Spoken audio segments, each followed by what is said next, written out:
Hey reader, welcome back to the channel. This is Centaur here, and we are continuing by looking at the artillery options available in bolt action. This time finishing out the light platforms with the light anti-aircraft guns and whether or not they are good in bolt action. Similar to what we've done for the light anti-tank gun video, which we did a couple of weeks ago, which you'll find here. We're going to be looking at the options that we have available for the artillery-specific option. So in future videos, we will be looking at what happens when you mount the same weapon system on a vehicle. But our discussion today is going to be purely focused around the artillery choice tied to anti-aircraft guns, and specifically ones using a light autocannon. Okay, so we will not be looking at anti-aircraft platforms that use heavy machine guns, heavy autocannons, medium machine guns, things like that. We're only looking at these ones that use light autocannons and whether or not they're good value for you here in bolt action. Now, as a bit of a heads up on this, similar to like with the light howitzer video, some of this is user preference. And I'm going to be honest, I've always liked how these things looked. I always thought they were awesome. Just something about it. I always thought that they looked really great. And so some of this might be user bias, but I've tried as much as we can to add some solid math to this in order to showcase why a specific unit is so useful. Okay. So to start off our assessment and looking at, kind of what options are available to people and why you should take them, we're going to use similar things that we've discussed before, right? So we'll look at range and rate of fire. We'll look at the opportunity cost of taking these over and against taking something else, talk about how you can maximize the value out of them, their ability to generate pins, their ability to generate damage. We're going to look at how the math changes a bit for multiple autocannons because light autocannons, they sometimes come as just a single light autocannon, but sometimes they come as a twin light autocannon. Sometimes they come as a quad light autocannon. And in one situation, because they just wanted me to run more math, the British designed a Polston gun with three. So, of course, we would have to do one specific to that one because you can run that into bolt action. So here we are. We're going to talk about it as an objective holding piece, how it compares to other fixed, more stationary objects at holding objectives for you in the early part of the game. And then we'll talk about target prioritization, what things are best to target with it. And then instead of talking about changes that I would make, because honestly, I think on the whole, it's good with one exception, which we'll talk about in the opportunity cost section. We're going to talk about why, especially in second edition, because they were pretty much just as good in second edition as they are in third, depending on what you're looking at, why we didn't see as many of them. Because it was relatively rare. A lot of the choices in the artillery section that you saw were traditional field artillery. They were light or medium howitzers. Anti-aircraft guns every now and then, most commonly from Italian players fielding a 20mm Breda. But on the whole, you didn't see as many of these. And we're going to talk a little bit about why. So to start off with, when we look at range and rate of fire, in second edition, they had a 48-inch maximum range with 2 attacks, direct fire only. And in third edition, it has stayed the same. So in that sense, they're the same weapon. The rules in the game have changed a bit, and that's where a few things have changed from second to third. And the hit modifiers have obviously changed a bit. And so we'll talk about that when we get to hit chance and damage. But in terms of the actual base profile of the weapon, it hasn't seen a change.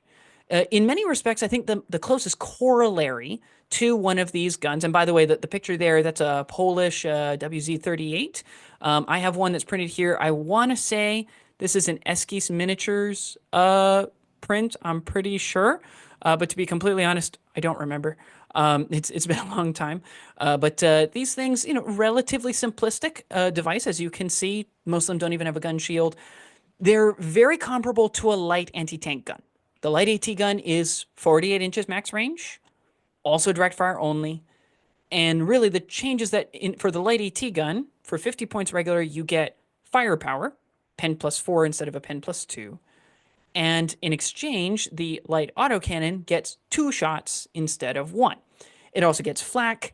Sometimes you use flak, sometimes you don't. It really all depends, right? Basically, and it really depends heavily on how likely are you to see an American army playing against you is the biggest question.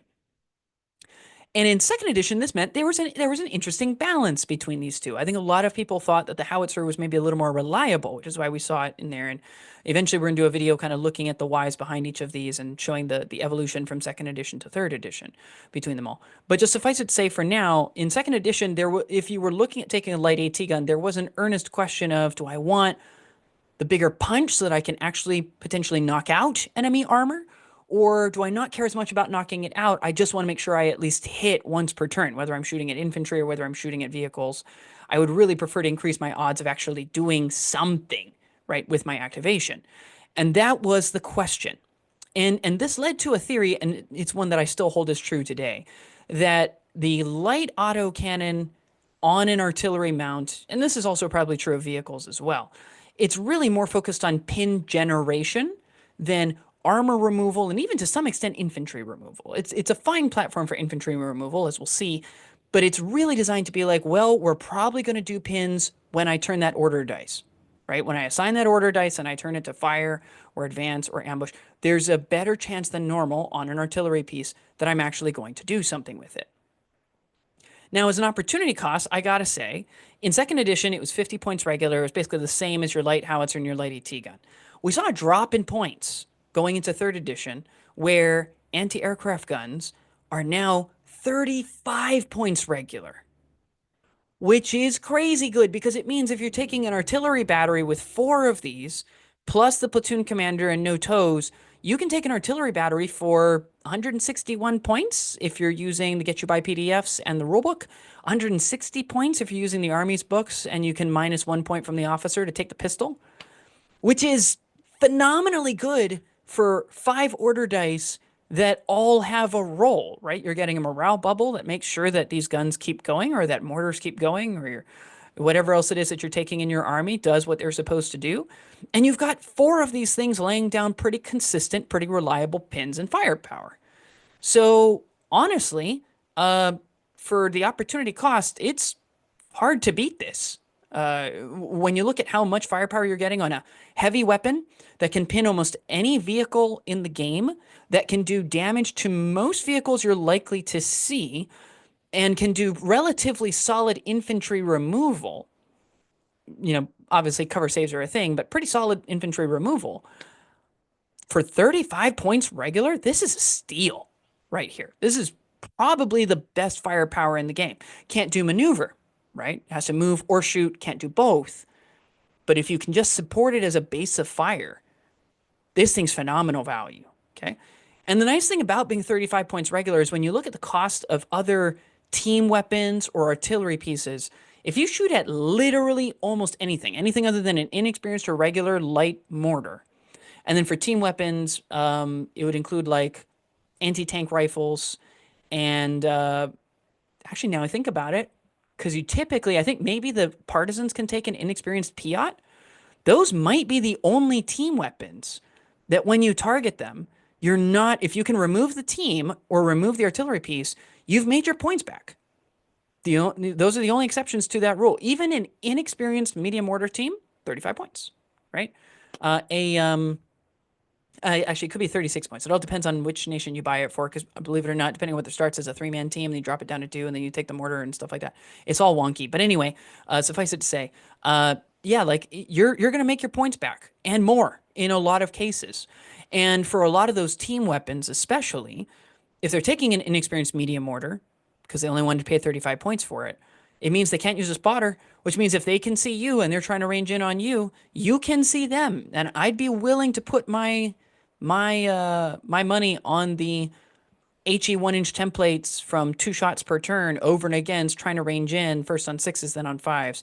And that assumes you don't feel like you need to go down. It assumes that you don't fail an order test, which would also cause you to go down, which would reset your ranging in. So on the whole, this is a really good suppression tool. It's exceptional for taking on backline units and pretty decent for the cost of what you're going to get. Being able to make your money back, very easy. And when we look at pin generation, it's really good.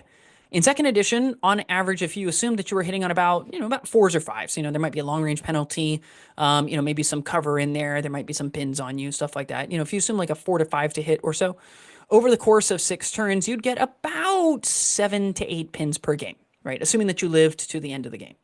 At 50 points regular, that's about 6 to 7 points per pin, which is fantastic for an artillery choice. And actually pretty fantastic for any choice, for that matter. In third edition, you're still looking at about 7 to 8 pins per game because you're probably hitting on about a 4 or 5 plus, more or less, depending on whether or not, like you have pins on you or, you know, you've lost a crewman, right? Or something like that. It's going to be about fours, maybe fives. And you're going to get, on average, what is that, about 4 to 5 pins? 4.5 to 5 pins per points per pin that you deal, which is even better. And that is extremely difficult to replicate, right? I mean, that'd be an infantry section of only 20 to 25 points worth of men, right? Like, assuming a 5-man squad, that's like inexperienced Japanese bamboo spear fighters, and they're not known for pinning things, right? That's like, shirker, inexperienced men.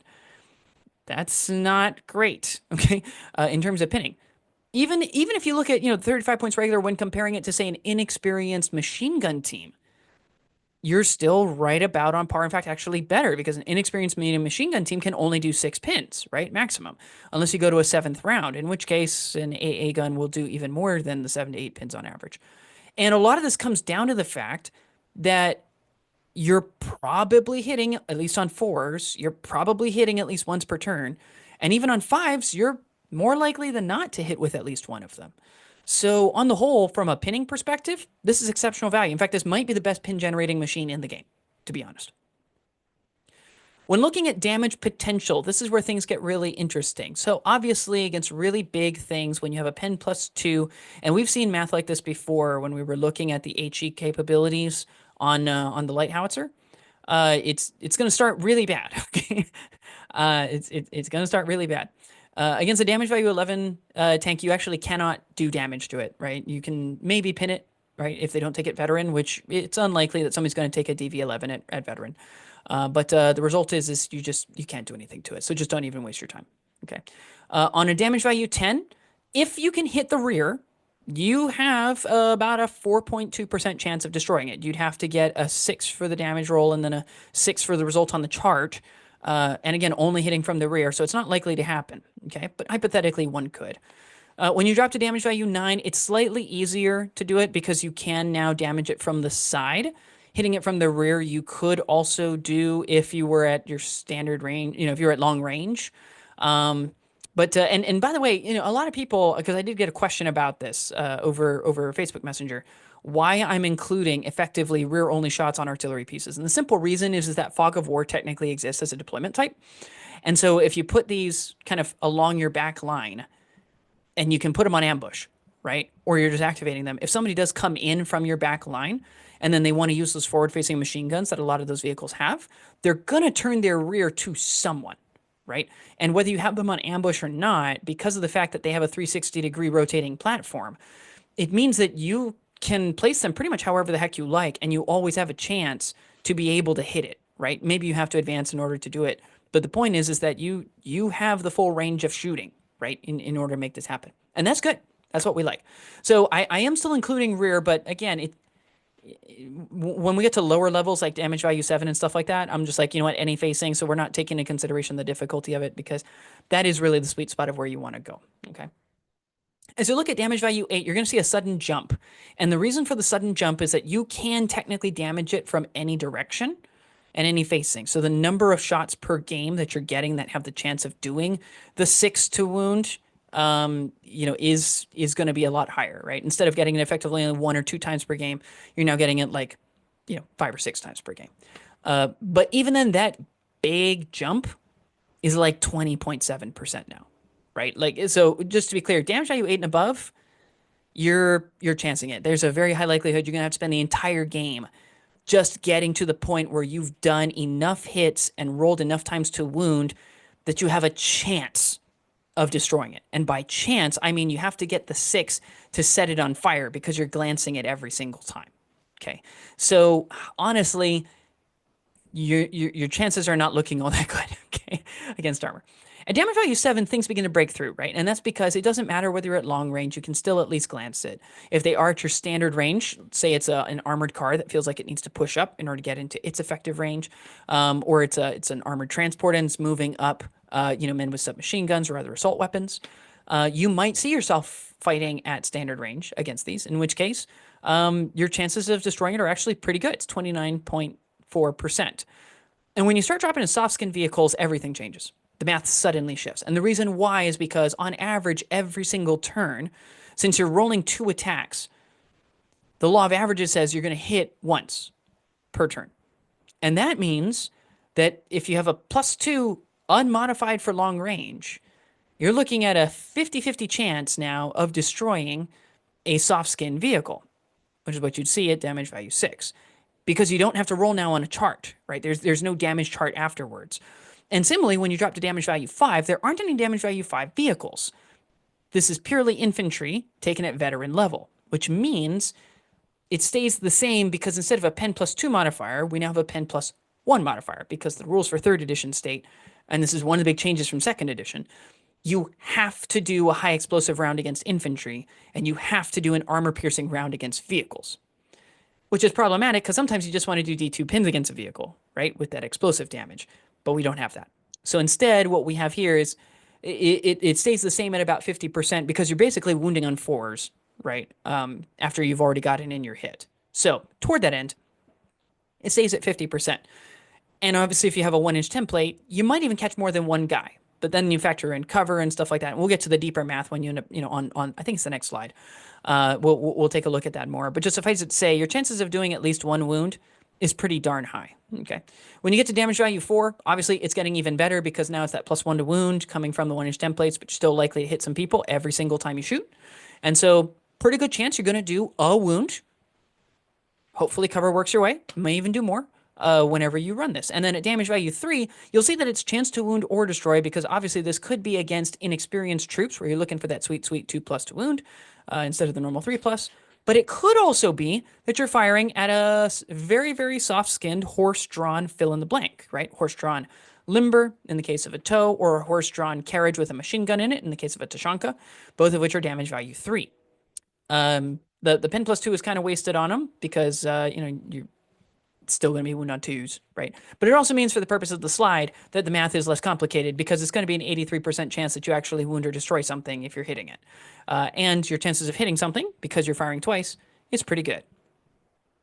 But of course, all of this changes a bit when you start stacking multiple autocannons. Now, it's worth noting that your pins in general are going to go down by a bit for the average number of points that you're paying.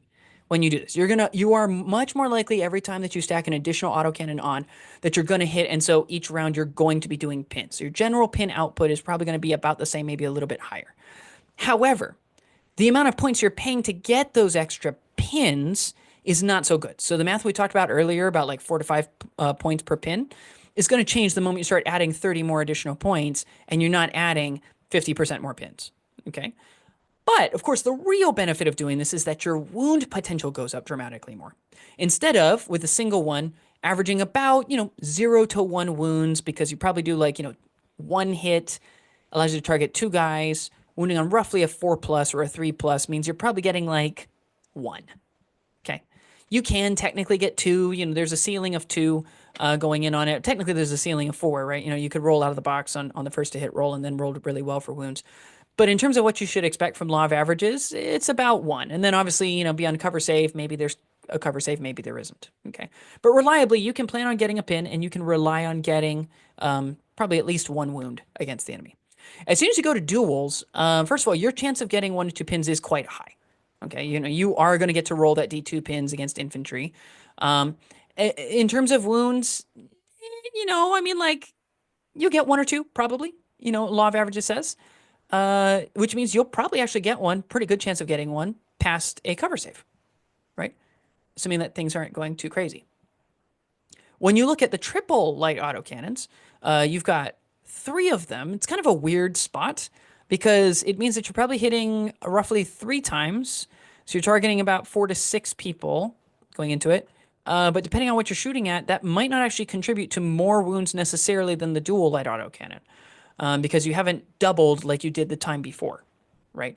And so the result is you will get pretty reliable damage, but there's still a pretty decent chance. So it's about a 31% chance or something like that that you're gonna do no wounds past the saves, right? That the 4+ save is gonna end up breaking it out, so that way you don't end up getting the wounds. But when you're looking at those quad light autocannons, which is part of why I decided to include the picture of the Flak over here for the Germans, realistically, if you're shooting at infantry, you are probably removing at least one model every time. Okay. Which is good because if you're going to be paying like, what is that, 125 points regular in order to take one of these things, you should be. Okay. You should be removing at least one person every single time. Obviously, in an ideal world, what you want is you really, really want these things firing at infantry from ambush when the infantry are in the open. Right? You don't want to have that cover save. When that happens, the mass starts going up dramatically on this. Within 3 to 4 turns, you're going to pay off all of these guns. Okay. It's important to note about these, though, that some of these don't come with gun shields. Most of them don't come with gun shields. It was actually relatively rare, but the Germans did strap a bunch of gun shields onto a lot of them. So you'll find that German anti-aircraft guns do have the option to take a gun shield for things. You'll see an example of that here with the Flak. Actually, a good number of them do have them with them. I personally don't like gun shields, so for me, I'm actually really glad that a lot of them don't have it. But just know it does mean that you are going to, all of the math that we're talking about in terms of how you get through does assume you live to the end. Okay, so you need to have a plan for how to keep yourself alive because the light autocannon throwing out, continual hits and pins and wounds is going to make it a target. Okay. And toward that end, let's talk a little bit about objective holding because I think when we're thinking through how useful a piece is, we want to think about the different types of scoring scenarios. We know from having looked at pins and wounds, it's pretty decent at removal. It's going to help you if you're getting victory points from removing enemy units. In terms of objective holding, honestly, it's probably the best of all of the artillery options for a couple of reasons. One, it can cover a line of approach, just like the howitzer, just like the anti-tank gun, better than the multiple rocket launcher, but it can actually do it better because it has that 360-degree line of fire. It isn't fixed to a 90-degree arc, which means it can cover that main line going down a road toward the objective. It can also cover people coming in from behind, whether those are Finnish outflanking units or whether those are, fog of war deploying units or, things like that. It has your back, literally. It can cover your back line. And depending on how you place it, you might be able to get cover bonuses while covering multiple lines of approach to the objective, which is fantastic considering that you paid 35 points for it, right? And if you do pay more, if you're paying, 65 or 125 or 130 or whatever points for this thing, it's still probably doing the work of units that would have costed a comparable amount of points.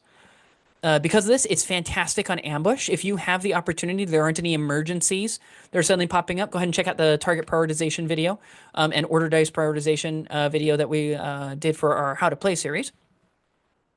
If you don't have any immediate emergencies and you're just looking for a prospecting speculative action, one of the best things you can do, especially if it's early in the round, is to just say, I'm putting this gun on ambush. Because it means everybody's now thinking, oh no, what lines can that thing fire at? And some people might even forget that it's on a rotating platform. So they might be like, well, I'm going to sneak around it. And the moment they start moving around and they're not in cover, gun pivots, turn, and fire, right? Which could be highly effective, especially if you're running one of those doubles or quads, right? Because it's going to punish things an awful lot more if we're trying to whip around. Transports especially, it's going to be pretty painful. It also has a very long reach at 48 inches. If you are moving up to the next objective, as long as you have line of sight toward, whatever the defenders might be around that objective, you can provide quite a bit of cover for those troops. And the fact that you're consistently doing pins down range means you're not just providing cover that maybe works or maybe it doesn't. Your troops, as they're advancing, are going to be fighting units that are pinned, which is really nice. Is it going to be quite as good at clearing off an enemy objective as, say, a multiple rocket launcher? Probably not. Definitely not per point that you're paying, for sure. But on the whole, I think it is going to be a very useful and helpful tool for that. It also has the ability to reactive fire if assaulted. And unlike things like the light anti-tank gun and the light howitzer, it can actually reactive fire to things that are not charging it from the front, because it has a 360-degree arc of fire. which is really nice. So if people do start getting close and they want to try to remove you, yeah, they can go ahead and charge you, but you're going to get some shots in on them unless you've already activated and shot at someone else, which is nice. You know, if you have to defend the objective, it's best if you're still there when all is said and done. Drawbacks, of course, are the ones that you expect from things in the artillery selection. First of all, it is a fixed weapon. It doesn't have a fixed forward arc shot, but it is still fixed. You can't move it and shoot it in the same turn, so it's not particularly good for maneuver warfare on its own. It's a good baseline for providing that line of fire, and then everybody else can maneuver around it. But it isn't going to do maneuver warfare all that well. And second, you are just asking for somebody to throw mortars at you. And if a person took 3 or 4 mortars, they might just use a company commander on turn 1 and just say, all 4 of you shoot at it. 1 or 2 of you are going to hit. You might even just polish it off 1 turn. We'll move on and we'll start ranging it on the next guy. Just finish it off, remove the piece, right?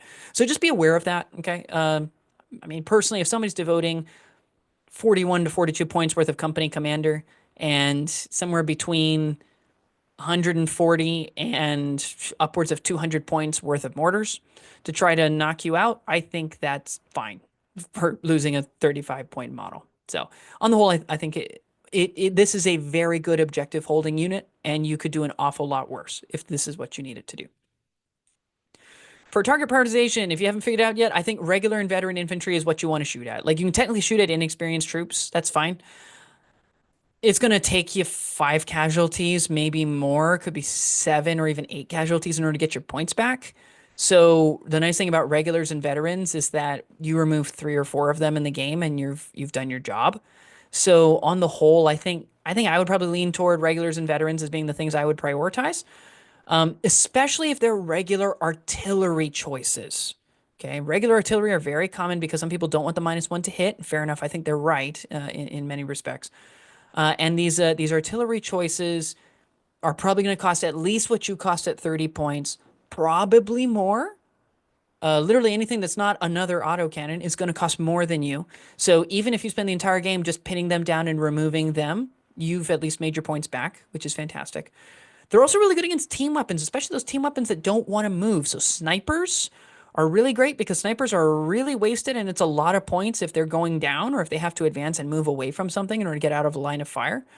So they really want to stand there. And in an ideal world, if you really want to make sure you get them, you'll actually let the sniper shoot first, and then you shoot at them with the autocannon, right? I mean, it's without giving away too many spoilers, because I won't say who's using what. If an autocannon is firing up into a church bell steeple and there's a sniper up there, you might get him. At the very least, you might get the assistant, at which point that's a -1 to hit for the sniper, which is maybe that's actually good enough, you know? So because of that, I think removing snipers, this is a really good tool. It also tends to work against small 2-man anti-tank teams. It works against machine gun teams. If you can see a mortar team, it's fantastic because the mortar can't shoot back at you nearly as well as the others can. So on the whole, I think team weapons, if you have a choice, if you have a chance, take shots at those because you'll get a lot of value out of that. Where I think they really shine is against soft skin transports and tows. Not only do you have a high chance of removing these things, and especially in a kill point scenario, that's easy money that you're getting there. But also, since soft skin transports nowadays are not just being taken as cheap order dice, they're being taken to actually move stuff and use stuff. Because otherwise, maybe it's worth it to drop one of them and instead take an armored fill in the blank in its place. I think you have a decent chance of really dramatically increasing the number of pins you generate because you're shooting at a unit and you're pinning that unit and every unit inside. And with the snap 2s changing so that way they're now at +2 and +4 instead of the most common being +1 that we had in 2nd edition, we're seeing a lot more officers being put in a transport with another unit so the officer can activate, call snap 2, and snap the transport and the other unit. And that way all 3 can move together and work together on the same turn, which means you're pinning the transport, you're pinning the officer, you're pinning the unit. So you're getting triple the pins out of whatever it is that you were getting, which is fantastic. And if you can happen to catch a Finnish unreliable T20 Kamsam Let's transport, now you're looking at pinning that thing plus the unit, possibly an officer. You tend to see them just running with a unit inside, if that. Sometimes they're just run as extras to run around and shoot at stuff. But if you can catch them, then you're doing +1 pin to all of them because of unreliable, which is fantastic. It can also work against lightly armored vehicles. Know that if you want to use them against a damage value 7 or damage value 8 vehicle for removal, you're probably going to have to shoot it at pretty much the entire game. It's going to take you about 4 to 6 turns in order to actually get the damage result you need in order to remove it. The likely scenario is you're actually probably doing this more just for pin generation. And if that's the case, it will work really well for that because it's very likely that the crew will be rattled around by it. Admittedly, I don't think you get the HED2 pin, so it's just the one every single time. But a pin's a pin, right? They might fail by one. The number of times I've failed by one in this game is pretty high. So might still be worth it for you to at least try against those. So all this begs the question, why don't we ever see them? Right? Like, why did we not see them in second edition when in second edition, because there weren't cover saves, like if you could hit stuff, removing stuff was really, really good, right? And your chance of doing damage, especially to infantry, was really high with these. I think it's a couple of reasons. First, but they ultimately fundamentally come down to accessibility. Okay, so for starters, a lot of players when they first get started, they're playing with whatever came in their starter army, right? So they're buying a starter army, they pick up those models, and an anti-aircraft gun in a starter army is extremely rare. It's like the Italians right now. Both of the Italian boxes come with them, basically nobody else. And the result is you don't see very many of them, right? Because people have to go out and they have to buy another model. And then this leads to the second issue, which is in this presentation, we had 6 different light autocannon AA guns that were present as real pictures of real games, Warlord Games models. And what you'll find is that is all of the inventory for 20 millimeter autocannons in an artillery roll on the entirety of the Warlord Games website. They only have like 6 of them. Now they have, multiple versions of the Flak Vierling for, winter and summer and, maybe there's like a Fallschirmjäger version, right? Or something like that. They got multiples of some of them for different people. But in a lot of cases, they don't stock all of them. If you really want an Oerlikon 20 millimeter, I think you have to go to 3D printing route in order to get those. And, that's part of the reason why, the WZ-38, I had the 3D print. I printed this twin autocannon Hotchkiss gun, which I believe this was from Wargaming 3D. In fact, I think this is a Dewey Cat production model, if I'm not mistaken. I had to print this because there wasn't any, right? They didn't exist. And so a lot of us have had to go the 3D printing route, or we've had to go the Rubicon route, or the Perry Miniatures route, or something like that in order to supplement because we didn't have any others from the Warlord website and we wanted to use them. So especially if people are new to the hobby and they don't know about Wargaming 3D or to go to look on My Mini Factory, they don't know about Eskis Miniatures or Battlecat or, any of the other guys who are making a lot of different types of armies. If they don't know about Rubicon, because believe it or not, there are some people who enter this hobby, myself included, who first heard about Rubicon because they were doing prize support at a local event. That's how I first heard about them. It happens. Okay. I was familiar with like Perry historicals and stuff like that, but I didn't know about Rubicon. So, toward that end, like it happens. And I almost wish that there was a way for us to more easily connect people who are new to the hobby. Maybe it's when they first join like a Facebook page or something like that to just like kind of give them a quick list of like, here's some availability of where things are. And if you happen to know about the, is it the Alt Bolt Action website? I can't remember. They've done a pretty decent job of keeping track of who has access to which nations and where you can buy them and putting in links and stuff. But like I stumbled across that on a Google search, right? So because of that, a lot of people might choose not to go the anti-aircraft route because they just don't want to try to model one freehand and they don't know where else to get it. And so the result is they don't run it, especially when it's a lot easier to take something like an anti-tank gun or a howitzer. The other thing too is I think a lot of armies do have other appealing options, whether that's from an optimization standpoint or just from a rule of cool standpoint. For some people, they just want to run a multiple rocket launcher, right? They think that looks awesome. They think it is awesome. They think it plays well, plays decently. And so they may want to run that instead, right? Or they get a theme around it, right? They want to have multiple rocket launchers, right? Multiple squared rocket launchers. Maybe they want a high penetration anti-tank gun. Maybe they only play against people who play like damage value 10, damage value 11 tanks. And because that's their local meta and that's the friends that they enjoy playing with, they're like, well, I kind of want a heavy AT gun because I want to do something to them, right? Reliably. It could be that they just like iconic guns, right? They want to run a Flak 88, not because they think it's great, but because they think it looks cool. Okay. I own one back over here on my shelf. It's really high up. It's a little harder to see, but like I own one because, they're kind of cool. And I got the Africa Corps starter set once upon a time. But on the whole, like I'm sorry to say, the autocannon is not that iconic. Like, yes, it does make an appearance in some media. You do see it in things like Saving Private Ryan. But on the whole, the AA gun tends to get passed over, right? The AA guns are the things that didn't knock down enough German Luftwaffe planes when they were flying over Berlin, right? AA guns were not enough to protect Dresden, right? Like, that's more of what we tend to hear about. And so the result is, I think a lot of people sleep on anti-aircraft guns. They don't even invest in them. You might even talk to some people who are relatively new to the game who don't own a single one for any army. And I think that's kind of sad because I think they offer quite a bit. So personally, do light autocannons count as good in bolt action? They get 2 big thumbs up from me. And if they're running dual light autocannons, they get 4 big thumbs up from me. And if it's a quad light autocannon, be aware you're mortar bait and you probably aren't going to get your points back. But boy, howdy, are you going to shred 1 or 2 things before you go. Okay. I think it's probably still worth it to do that one too. So consider taking these. Go to Warlord's website. Go buy some. They're really cool. Make sure you get free shipping because that helps nowadays. Do what you can in order to support the hobby. Whoever your favorite producer is and creator is, go ahead and buy some autocannons from them because you can use these. And the nice thing too, and the reason why I like talking about these relatively early in my review series, is that a lot of these gun systems were run by multiple nations, right? So like the Hotchkiss system was used by I want to say Hotchkiss is originally an American company. They primarily sold to the French industrial sector, but that also meant they were pushed out to a lot of other armies. The British used them in a few cases. You see them used by a bunch of minor nations across the war that are using these guns because they were reliable. They're relatively cheap. You do have some armies that home grow their own. So like this Type 98 20 millimeter AA gun for the Japanese, as far as I can tell, is a pretty homegrown system. In fact, I think it's just basically a revamp on the old Gatling gun from the 1800s, if I'm not mistaken. Replace the gun system, add some extra supporting things to protect you from the extra recoil.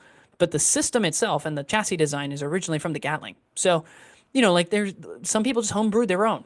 The Poles are one of those. So if you really want to get something that looks accurate, you got to go out and you got to buy a specific model.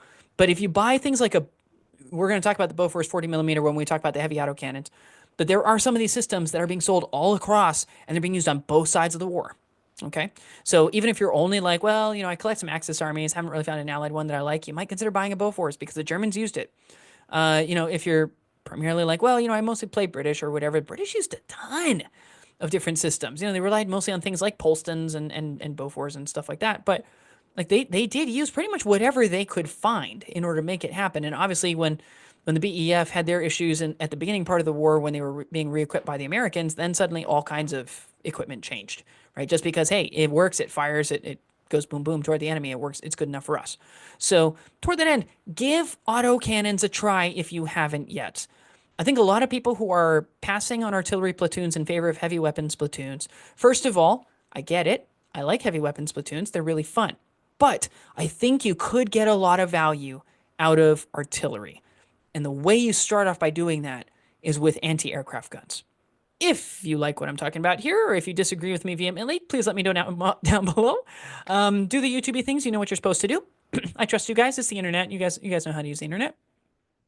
Let us know if there's anything else that you would like to see or what you think we should look at next in our system as we go through reviewing all of the different options that you have available to you here in Bolt Action. And I will see you next time.